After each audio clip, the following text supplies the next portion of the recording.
Praise the lord. ఆదికాండము 2వ అధ్యాయము. ఆకాశమును భూమియు వాటిలోనున్న సమస్త సమూహమును సంపూర్తి చేయబడెను.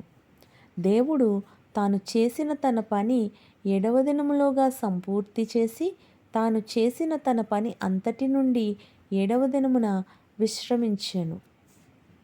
కాబట్టి దేవుడు ఆ 7వ దినమును ఆశీర్వదించి పరిశుద్ధపరిచెను. ఎలయనగా దానిలో దేవుడు తాను చేసినట్టియు సృజించినట్టియు తన పని అంతటి నుండి విశ్రమించెను.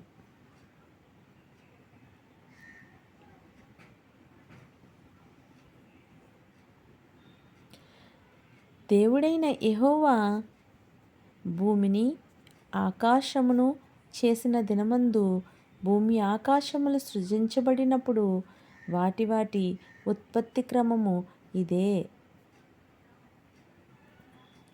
అది వరకు పొలమందలి ఏ పొదయు భూమి మీద నుండలేదు, పొలమందలి ఏ చెట్టును మొలవలేదు.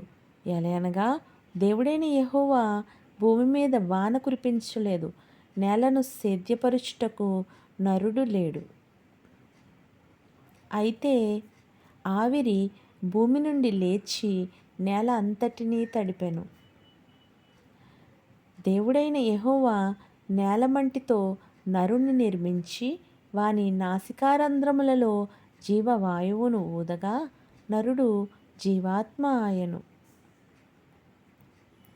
దేవుడైన యెహోవా తూర్పున ఏదెనులో ఒక తోట వేసి తాను నిర్మించిన నరుని దానిలో ఉంచెను.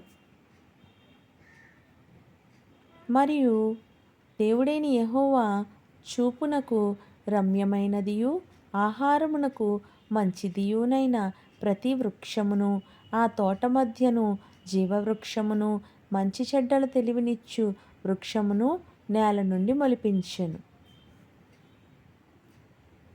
మరియు ఆ తోటను తడుపుటకు ఏదెనులో నుండి ఒక నది బయలుదేరి అక్కడి నుండి చీలిపోయి 4 శాఖలాయెను.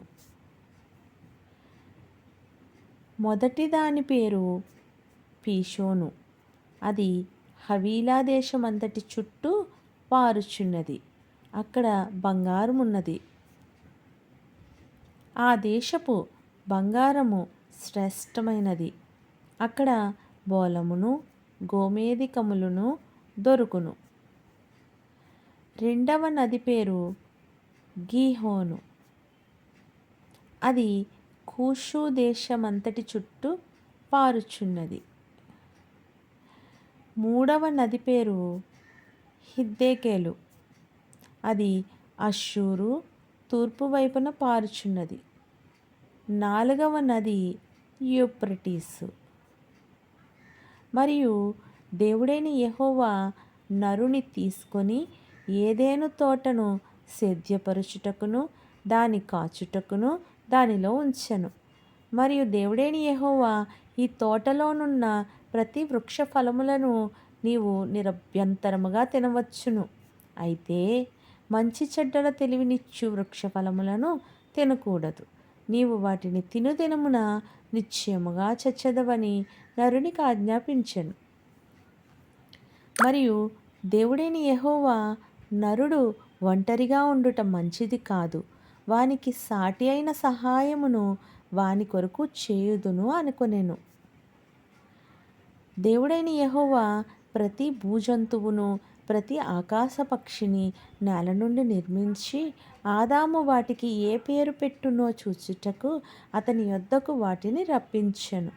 జీవము గల ప్రతి దానికి ఆదాము ఏ పేరు పెట్టెనో ఆ పేరు దానికి కలిగెను.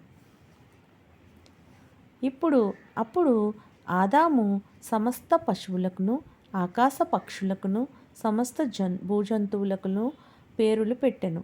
అయినను ఆదామునకు సాటి అయిన సహాయము అతనికి లేకపోయెను. అప్పుడు దేవుడైన యెహోవా ఆదామునకు గాఢ నిద్ర కలుగచేసి అతడు నిద్రించినప్పుడు అతని ప్రక్కటెముకలలో ఒక దానిని తీసి ఆ చోటును మాంసముతో పూడ్చివేసెను. తరువాత దేవుడైన యెహోవా తాను ఆదాము నుండి తీసిన ప్రక్కటెముకను స్త్రీనిగా నిర్మించి ఆమెను ఆదాము నొద్దకు తీసుకొని వచ్చెను. అప్పుడు ఆదాము ఇట్లనెను, నా ఎముకలలో ఒక ఎముక, నా మాంసములో మాంసము, ఇది నరునిలో నుండి తీయబడెను గనుక నారి అనబడును. కాబట్టి పురుషుడు తన తండ్రిని తన తల్లిని విడిచి తన భార్యను హత్తుకొనును, వారు ఏక శరీరమై ఉందురు. అప్పుడు ఆదామును అతని భార్యయు వారిద్దరూ దిగంబరులుగా నుండిరి, అయితే వారు సిగ్గు ఎరుగక నుండిరి. Praise the lord.